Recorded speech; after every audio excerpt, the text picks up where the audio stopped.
हाँ जी, जय जिनेन्द्र। गाइस, हमारा इकोनॉमिक्स एंड बिजनेस एनवायरनमेंट का चैप्टर नंबर 8 चल रहा है और ये चैप्टर नंबर 8 की 4th क्लास है। राइट, ऑलरेडी 3 क्लासेस हो चुकी है और हमें स्टार्ट करना है नेशनल कंपनी लॉ ट्रिब्यूनल से NCLT ट्रिब्यूनल। आई थिंक मैं आपको ट्रिब्यूनल के बारे में बता चुका हूँ कि ट्रिब्यूनल्स क्या होते हैं। देखिए, बेसिकली अगर हम ट्रिब्यूनल को डिफाइन करना चाहे तो हम कह सकते हैं quasi judicial body. Quasi judicial body, quasi का मतलब not complete.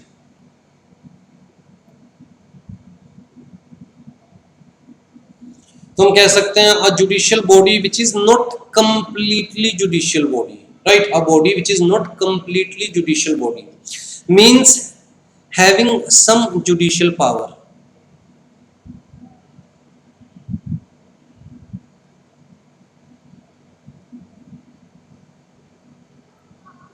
Having some judicial powers given under special या specific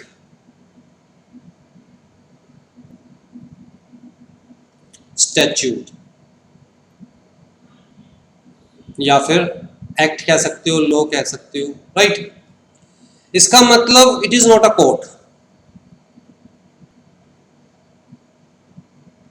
क्योंकि कोर्ट क्या है, कहता है court is complete judicial body.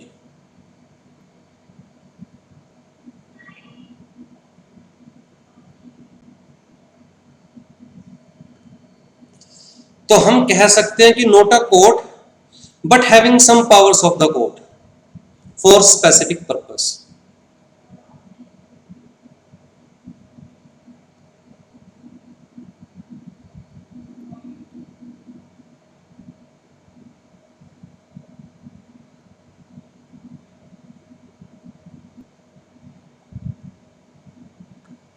ठीक है जी, जैसे कि कंपनी लॉ में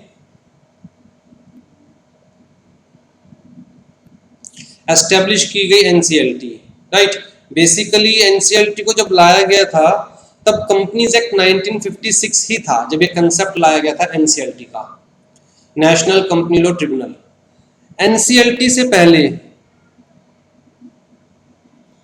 हमारे पास था company law board.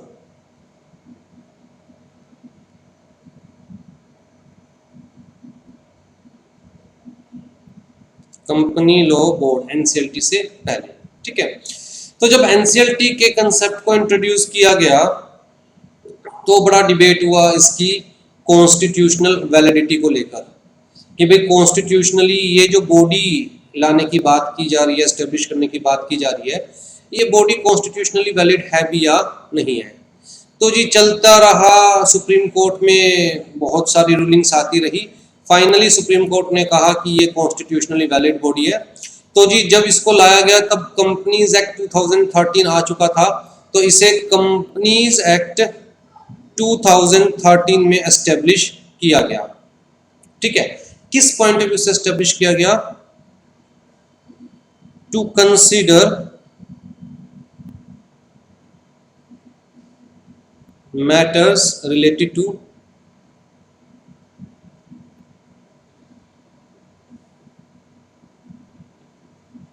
Company law.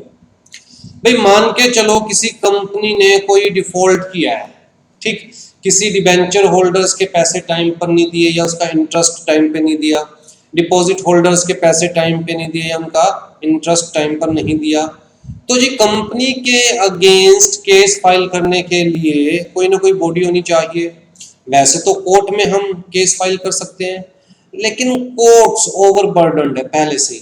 Right, कितने सारे केसेस ऐसे हैं जो कोर्ट्स में पेंडिंग है, और सिविल कोर्ट्स के अंदर तो स्पेसिफिकली इतने सारे केसेस है, क्रिमिनल कोर्ट्स के अंदर भी मर्डर तक के केसेस तो पेंडिंग है। तो भैया कोर्ट्स के अंदर अगर हम केस लेके जाएंगे कंपनी लॉ से रिलेटेड मैटर्स का, तो कोर्ट और ज्यादा बर्डन फील करेंगे। इसी पॉइंट ऑफ व्यू से कहा गया कि भैया कोर्ट्स में नहीं लेके जाएंगे केस, एक बॉडी एस्टेब्लिश की जाए जो स्पेसिफिकली कंपनी लॉ से रिलेटेड केसेस को रिजोल्व करे। ठीक है, तो उस पॉइंट ऑफ व्यू से एनसीएलटी को लाया गया। Central government has constituted National Company Law Tribunal under Section 408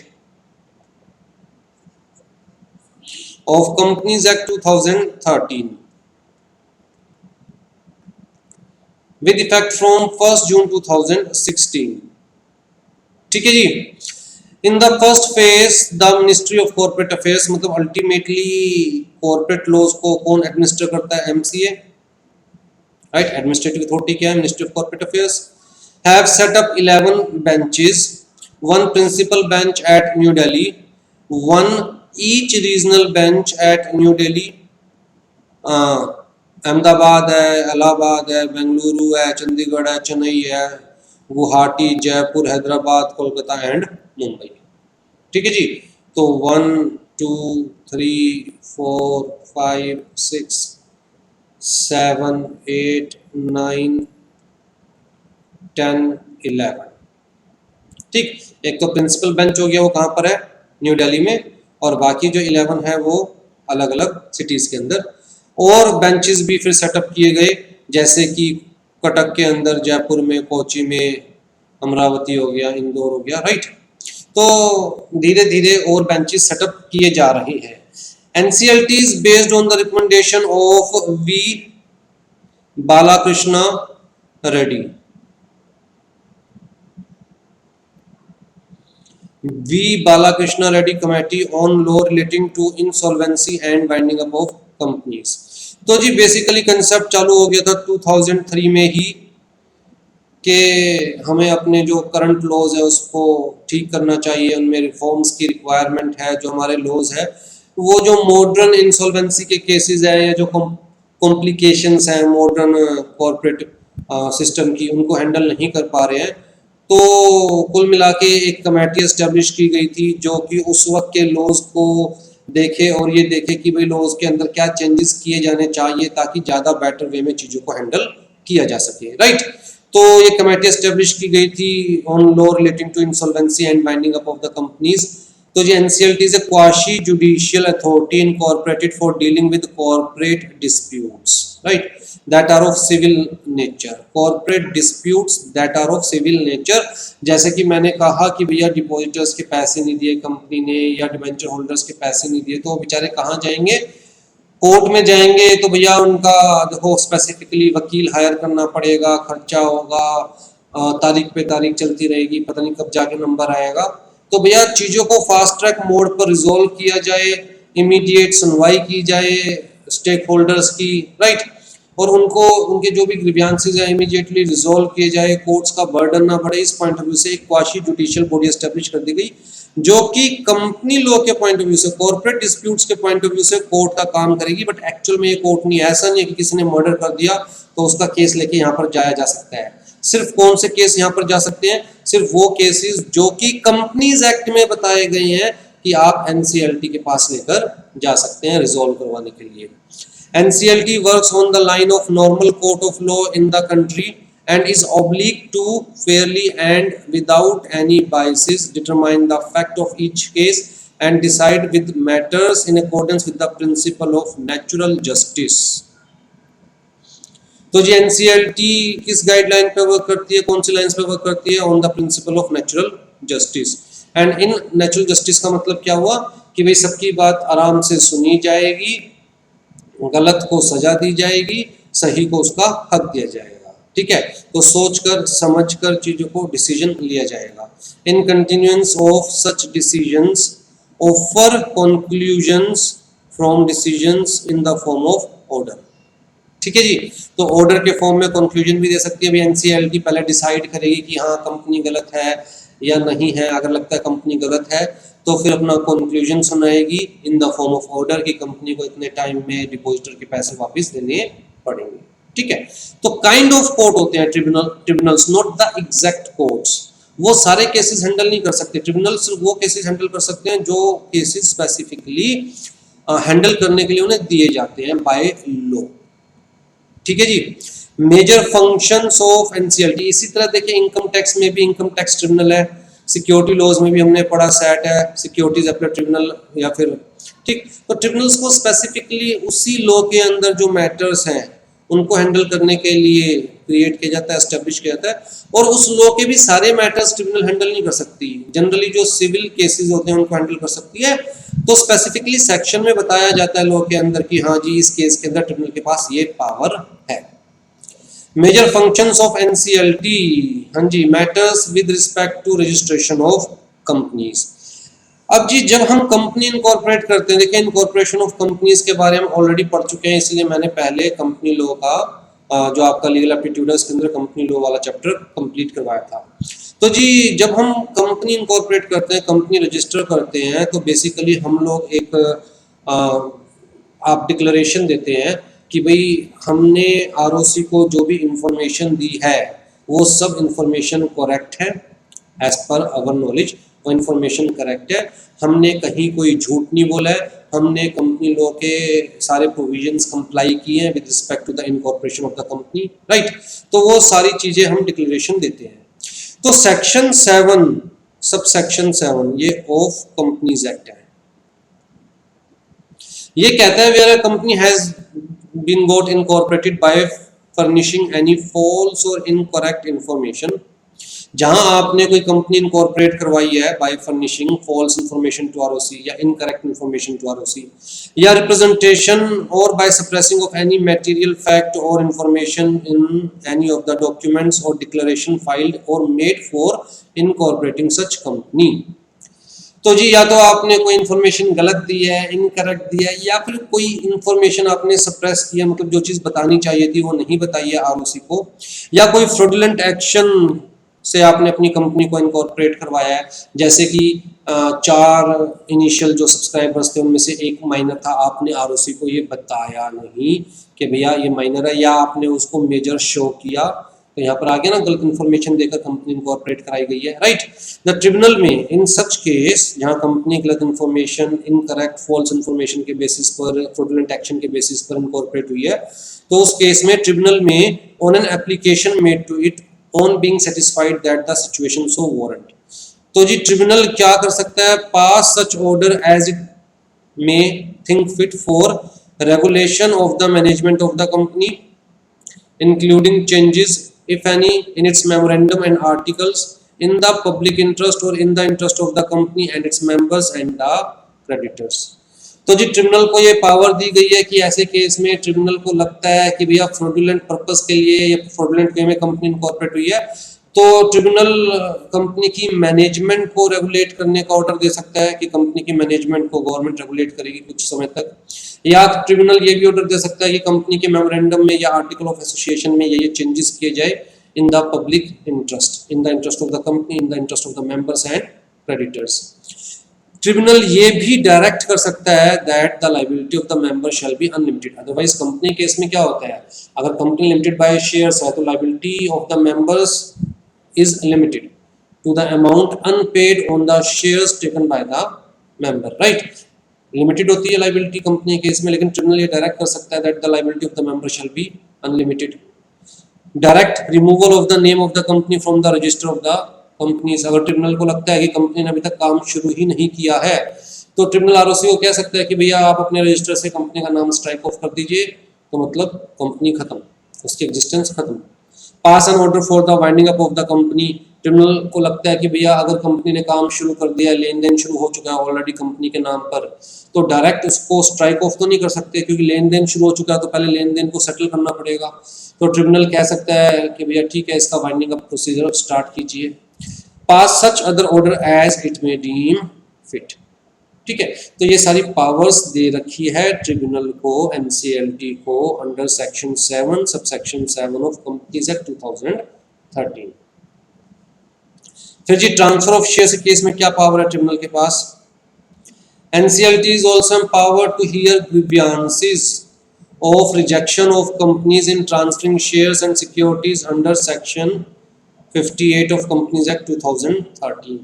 अगर मान के चलिए मेरे पास किसी कंपनी के शेयर्स हैं, मैं वो शेयर्स मिस्टर एक्स के नाम पर ट्रांसफर करना चाहता हूं और कंपनी, देखिए ट्रांसफर जब मैं अपने शेयर्स करता हूं, ध्यान से देखिएगा भाई, कंपनी का जो रजिस्टर ऑफ मेंबर्स है,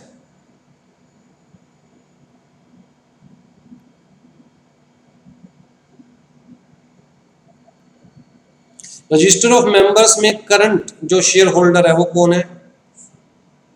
मैं। तो मेरी details, number of share, shares का जो भी ऑर्डर है, सब कुछ कहाँ लिखा हुआ है? रजिस्टर ऑफ मेंबर्स में लिखा हुआ है।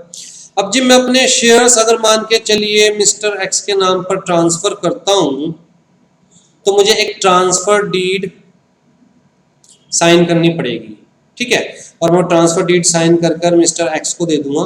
फिर मिस्टर एक्स वो ट्रांसफर डीड और जो शेयर सर्टिफिकेट है वो कंपनी को सेंड करेंगे। कंपनी को कहेंगे देखिए जी अब ये शेयर्स को मेरे नाम पर ट्रांसफर कर दीजिए, मतलब आप रजिस्टर ऑफ मेंबर्स में मिस्टर अनुराग जैन का नाम काट कर मेरा नाम चढ़ा दीजिए, ठीक। तो बकायदा कंपनी को इंटीमेट करना पड़ेगा, ऐसा थोड़ी ना कंपनी को इंटीमेट किए बिना मैं अगर किसी को शेयर सेल कर दूंगा, तो कंपनी तो अपने रजिस्टर्स को तभी रेक्टिफाई कर सकती है ना, अपने रजिस्टर्स में तभी चेंजेस कर सकती है जब कंपनी को इंटीमेट किया जाएगा। तो बकायदा एक ट्रांसफर डीड बनाई जाती है, ट्रांसफर डीड साइन की जाती है ट्रांसफर और ट्रांसफरी के थ्रू, और फिर ट्रांसफरी जो है वो transfer deed with shares company को भेजता है with the request to transfer the shares in the name of the transferee. अगर कंपनी मना कर देती है तो कंपनी को वैलिड रीजन देना पड़ेगा, लेकिन अगर कंपनी वैलिड रीजन नहीं दे पाती,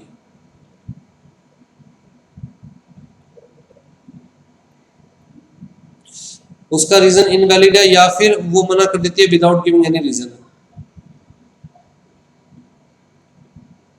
तो उस केस में मिस्टर एक्स जो है वो किसको अप्रोच कर सकते हैं? एनसीएलटी को अप्रोच कर सकते हैं कि जी कंपनी ने मेरे नाम पर शेयर्स ट्रांसफर करने से मना कर दिया विदाउट एनी वैलिड रीजन या विदाउट रीजन, ठीक है। इसी तरह अगर मान के चलिए मैं भगवान को प्यारा हो जाता हूँ, मेरी डेथ हो जाती है, तो मेरे शेयर्स किसके नाम पर ट्रांसमिट होंगे? लेट्स से मेरे डॉटर के नाम पर,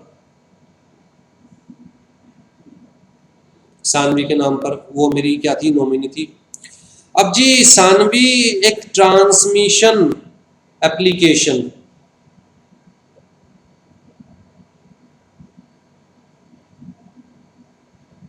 एक ट्रांसमिशन एप्लीकेशन, जब by the act of God चीजें ट्रांसफर होती है तो उसे हम बेसिकली ट्रांसमिशन कहते हैं, ट्रांसफर नहीं कहते। जब पार्टीज की कंसेंट से ट्रांसफर होगी तो ट्रांसफर कहते हैं। तो एक ट्रांसमिशन एप्लीकेशन कंपनी को भेजेगी कि जी मेरे फादर की डेथ हो गई और मेरे नाम पर शेयर्स ट्रांसफर कर दीजिए। अगर कंपनी रिजेक्ट कर देती है विदाउट वैलिड रीजन या नो रीजन, तो सानवी किसको अप्रोच कर सकती है? मेरी डॉटर एनसीएलटी को, ठीक है।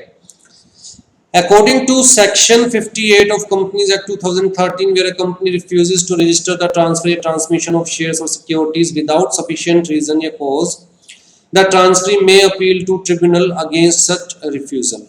ठीक। Similarly, according to Section 59, if the name of the person, अगर कंपनी किसी भी पर्सन का नाम रजिस्टर ऑफ मेंबर से या रजिस्टर ऑफ डिबेंचर होल्डर से बिना किसी रीजन के हटा देती है। हटाने का क्या मतलब है भाई? मेरा नाम अगर रजिस्टर ऑफ मेंबर से हटा दिया बिना किसी रीजन के, तो मैं मेंबर था लेकिन बिना किसी रीजन के मुझे मेंबर शो नहीं कर रही कंपनी, या फिर मिस्टर एक्स का नाम इंक्लूड कर दिया बिना किसी रीजन के, तो मिस्टर एक्स मेंबर नहीं है लेकिन इंक्लूड होने की वजह से अब वो मेंबर शो होंगे कंपनी के रजिस्टर ऑफ मेंबर्स में। तो गलत है ना किसी को बिना मतलब मेंबर ना शो करना या किसी को बिना मतलब मेंबर शो करना। तो उस केस के अंदर भी कहता है जी हम लोग एनसीएलटी को अप्रोच कर सकते हैं। The person aggrieved or any member of the company or the company may appeal to NCLT tribunal for ratification, मतलब कि जी अपने रजिस्टर्स को ठीक कीजिए, ठीक है, ताकि एनसीएलटी कंपनी को ये ऑर्डर दे कि भी अपने रजिस्टर्स को ठीक कीजिए। डिपॉजिट्स के केस में मैंने आपको बताया कि अगर कंपनी टाइम पर डिपॉजिट पे नहीं कर पाती, रिपे नहीं कर पाती, या उसके ऊपर इंटरेस्ट रिपे नहीं कर पाती, तो जो डिपॉजिटर है that may approach to NCLT as per section 73 of companies act 2013, ठीक है।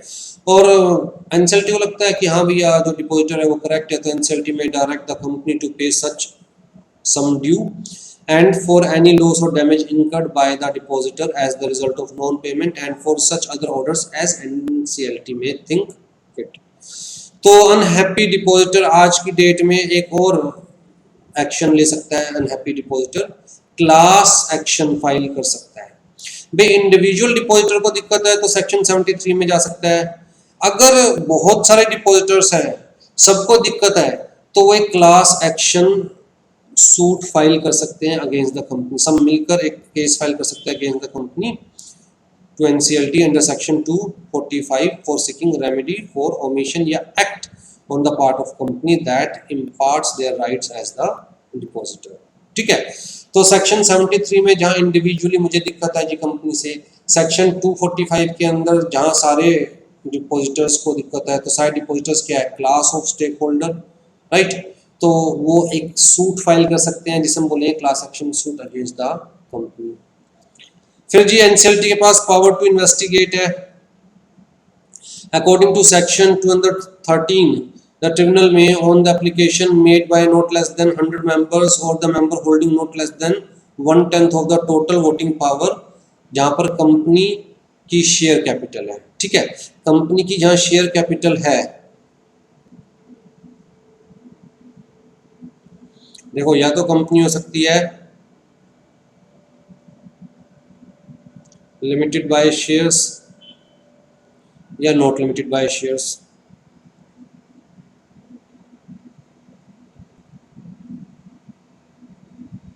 लिमिटेड बाय शेयर्स जैसे कि only limited by shares,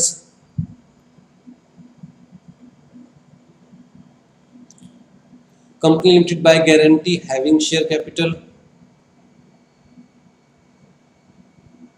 limited by guarantee having share capital, या फिर unlimited company having share capital. Not limited by shares का मतलब क्या है, only limited by guarantee,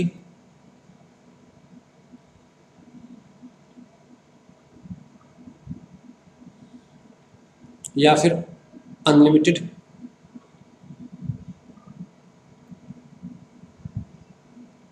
not having share capital.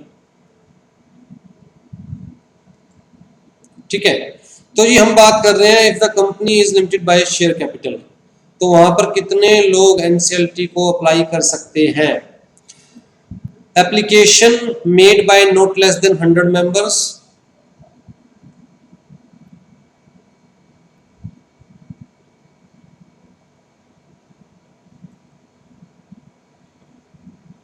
और members holding not less than 1/10 of the total voting power।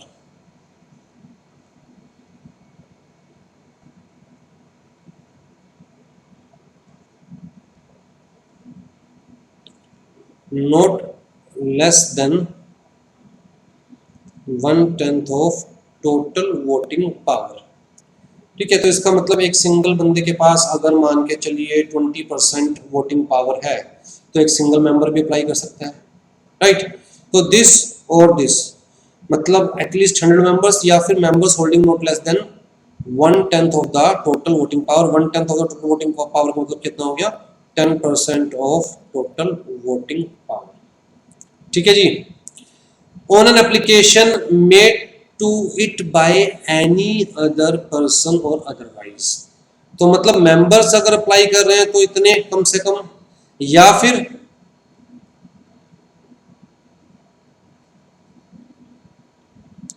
on application of any other person।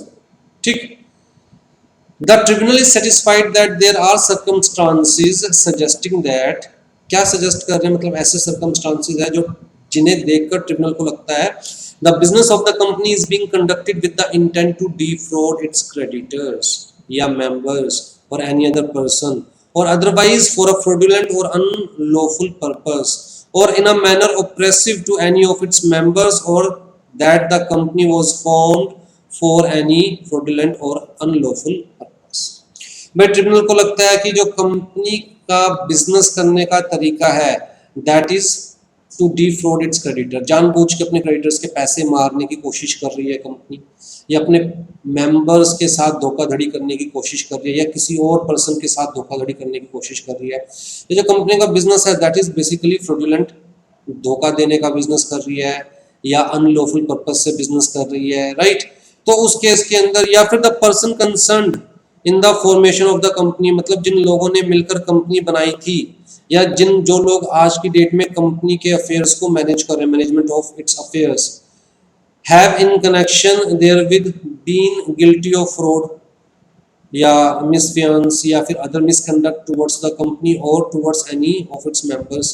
तो मतलब जो लोगों ने मिलकर कंपनी बनाई थी या फिर जो लोग कंपनी मैनेज कर रहे हैं वो मेंबर्स के साथ या कंपनी के साथ फ्रॉड करने की कोशिश कर रहे हैं। The members of the company have not been given all the informations with respect to its affairs which they might reasonably expect. भाई एनुअल जनरल मीटिंग के ऊपर मेंबर्स को एनुअल रिटर्न्स दी जाती है, सारा डिस्क्लोजर्स दिया जाता है कि कंपनी ने पूरे साल क्या काम किया, कैसे किया, बोर्ड ऑफ डायरेक्टर्स रिपोर्ट जाती है कि बोर्ड ऑफ डायरेक्टर्स क्या परफॉर्मेंस थी। ये सारी जो डिटेल्स हैं अगर मान लो लगता है कि मेंबर्स को नहीं दी जा रही, ठीक है, तो भैया इसका मतलब जो मैनेजमेंट है उनकी इंटेंशन फ्रॉड करने की है। तो उस केस में ट्रिब्यूनल के पास पावर है to order that the affairs of the company ought to be investigated. ठीक है, आपको यहाँ पर छोटी सी बात समझनी है, कंपनी फॉर्म ऑफ बिजनेस के अंदर जो फंड्स अरेंज किए जाते हैं वो पब्लिक से पैसा रेज करके फंड्स अरेंज किए जाते हैं, पब्लिक को शेयर सेल किए जाते हैं, डिबेंचर सेल किए जाते हैं, पब्लिक से डिपॉजिट एक्सेप्ट किया जाता है। तो अगर कंपनी की जो मैनेजमेंट है वो गड़बड़ कर रही है, घोटाला कर रही है, फ्रॉड कर रही है, तो पैसे किसके मरेंगे? पब्लिक के मरेंगे, राइट। तो उस केस के अंदर ट्रिब्यूनल को बेसिकली पावर दी गई है, ट्रिब्यूनल में order the investigation of the affairs of the company. और अगर ट्रिब्यूनल को लगता है कि भैया वहां कुछ गलत हो रहा है तो उस केस में ट्रिब्यूनल एप्रोप्रिएट ऑर्डर दे सकती है। freezing assets of the company according to section 221 where it appears to the tribunal on the reference made to it by the central government, या तो सेंट्रल गवर्नमेंट ने ट्रिब्यूनल को रेफरेंस दी, या फिर in connection with any inquiry investigation into the affairs of the company, जैसे ऊपर भी इन्वेस्टिगेशन कंपनी की करवाई ट्रिब्यूनल ने और ट्रिब्यूनल को लगा कि भाई दिक्कत है, या फिर on any complaint made by a member, या फिर a creditor having 1 lakh rupees amount outstanding against the company, या any other person having reasonable ground to believe. क्या सेंट्रल गवर्नमेंट के कहने पर, इन्वेस्टिगेशन या इंक्वायरी की रिपोर्ट आने पर, किसी मेंबर के कंप्लेंट करने पर, किसी ऐसे क्रेडिटर के कंप्लेंट करने पर जिसे कंपनी से 1 लाख या उससे ज़्यादा रुपए लेने हैं, या किसी और पर्सन के कंप्लेंट करने पर ट्रिब्यूनल को लगता है दैट द रिमूवल, ट्रांसफर और डिस्पोजल ऑफ फंड्स, एसेट्स या प्रॉपर्टीज ऑफ द कंपनी, जो भी कंपनी के जो फंड्स हैं उनको जो रिमूव किया जा रहा है या ट्रांसफ़र किया जा रहा है या फंड्स को डिस्पोज ऑफ किया जा रहा है किसी भी वे में, या कंपनी की एसेट्स है या प्रॉपर्टीज़ है उनको किसी भी वे में यूज़ किया जा रहा है, डिस्पोज किया जा रहा है, ट्रांसफ़र किया जा रहा है, which is likely to take place in the manner prejudicial to the interest of the company or its stake holders or creditors or in public interest. मतलब फ्रॉडुलेंट इंटेंशन के साथ कंपनी के फंड्स को use किया जा रहा है, छेड़छाड़ की जा रही है कंपनी की प्रॉपर्टी एसेट्स के साथ, जो कि बेसिकली कंपनी के मेंबर्स के लिए गलत है, पब्लिक के लिए गलत है, कंपनी के लिए गलत है। मतलब मैनेजमेंट जो है वो कंपनी के एसेट्स को मिसयूज कर रही है। तो it may direct that such transfer, removal और disposal of the assets of the company या funds of the company shall not take place during such period not exceeding 3 years। तो भैया ट्रिब्यूनल कह सकती है कि कंपनी की एसेट्स नहीं बेची जा सकती, नहीं डिस्पोज ऑफ की जा सकती एक पर्टिकुलर ड्यूरेशन के लिए, जो मैक्सिमम कितना हो सकता है 3 साल का। ठीक है जी। जैसे मान के चलो कि कंपनी की कोई बिल्डिंग है 1 करोड़ रुपए की। अब जी जो कंपनी के डायरेक्टर्स हैं वो मिस्टर एक्स को वो बिल्डिंग बेच रहे हैं 50 लाख रुपए की सिर्फ, और इनके बीच में ना आपस में एग्रीमेंट हो गया कि मिस्टर एक्स 50 लाख तो कंपनी के नाम पे देगा और 25 लाख डायरेक्टर्स को अंडर द टेबल देगा। तो डायरेक्टर्स ने 25 लाख रुपए अपने पॉकेट में कमाने के लिए कंपनी की 1 करोड़ की एसेट कितने बेच दी मिस्टर एक्स को? 50 लाख में, राइट। तो this is prejudicial to the interest of the company, to the interest of the members of the company, to the interest of the creditors of the company. तो ऐसे cases में tribunal order दे सकते हैं कि भैया नहीं, company की कोई भी एसेट नहीं बेची जा सकती, डिस्पोज ऑफ नहीं की जा सकती है, कंपनी के कोई भी फंड्स डिस्पोज ऑफ नहीं किए जा सकते। एक पर्टिकुलर टाइम पीरियड के लिए जो सेक्शन ने कहा मैक्सिमम ट्रिब्यूनल कितने टाइम के लिए फ्रीज कर सकता है एसेट्स को? 3 इयर्स के लिए, ठीक है जी। फिर converting a public limited company into private limited company, लेकिन अब ये जो पावर है ट्रिब्यूनल की ये किसको चली गई है? आरडी को। तो अब बेसिकली ये पावर नहीं रही। पहले क्या था कि अगर आपको पब्लिक लिमिटेड कंपनी को प्राइवेट लिमिटेड कंपनी में कन्वर्ट करना है तो उसके लिए आपको एनसीएलटी की अप्रूवल की रिक्वायरमेंट थी, बट अब ये अप्रूवल की रिक्वायरमेंट नहीं है क्योंकि ये पावर किसको चली गई है? आरडी को, रीजनल डायरेक्टर को, ठीक है। तो मतलब और भी बहुत सारी पावर्स है ट्रिब्यूनल के पास, सिर्फ ये नहीं है। ये तो आपके कोर्स कंटेंट में कवर की हुई थी इसलिए मैंने डीपली इन पावर्स को समझा दिया। और भी बहुत सारी पावर्स है एनसीएलटी के पास। हाँ जी, company national company law appellate tribunal. अब जी अगर मान के चलो एनसीएलटी के ऑर्डर से आप सेटिस्फाइड नहीं हो और आप एनसीएलटी के ऑर्डर के अगेंस्ट अपील करना चाहते हो, तो कोई ना कोई एपेलेट अथॉरिटी होनी चाहिए। एपेलेट अथॉरिटी का मतलब ऐसी अथॉरिटी जिसके पास जाकर हम अपील कर सके, तो कोई ना कोई एपेलेट अथॉरिटी होनी चाहिए। तो एनसीएलटी के लिए एपेलेट अथॉरिटी भी एस्टेब्लिश की गई, NCLAT, national company law appellate tribunal. तो जी इसको कॉन्स्टिट्यूट किया गया अंडर सेक्शन 401 में, for hearing appeals against the order of NCLT with effect from 1 जून 2016। तो एनसीएलटी के साथ साथ एपेलेट अथॉरिटी को भी एस्टेब्लिश किया गया। NCLAT is also the appellate tribunal for hearing appeals against the order passed by NCLT under section 61 of Insolvency and Bankruptcy Code 2016। तो जी NCLT मतलब के पास कुछ powers insolvency and bankruptcy code में भी है। जब वाइंडिंग अप ऑफ कंपनीज होती है तो वहां पर एनसीएलटी के पास कुछ पावर्स है सेक्शन 61 में। तो अगर उस एक्ट में भी अगर एनसीएलटी के ऑर्डर से आप लोग एग्रीव्ड हो, अग्रेसिव मतलब नॉट सेटिस्फाइड, तो you can approach to NCLT, ठीक है। NCLT is also appellate tribunal for hearing appeals against the order passed by insolvency and bankruptcy board of India. तो आईबीबीआई के ऑर्डर से भी अगर आप सेटिस्फाइड नहीं हो तो भी आप एनसीएलटी को अप्रोच कर सकते हो, राइट। उसके अलावा जी कंपटीशन कमीशन के ऑर्डर से भी अगर आप सेटिस्फाइड नहीं हो तो आप उस चीज के लिए भी एनसीएलटी को अप्रोच कर सकते हो। तो कुल मिला के चाहे आप एनसीएलटी के ऑर्डर से सेटिस्फाइड नहीं हो, आप आईबीबीआई के ऑर्डर से सेटिस्फाइड नहीं हो, आप सीआईआई के ऑर्डर से सीसीआई के ऑर्डर से सेटिस्फाइड नहीं हो, तो आप किसको अप्रोच कर सकते हैं? एनसीएलएटी को, ठीक है जी। चलिए जी हमारा ये चैप्टर हुआ कंप्लीट। अब हम लोग स्टार्ट करेंगे आपका चैप्टर नंबर 6।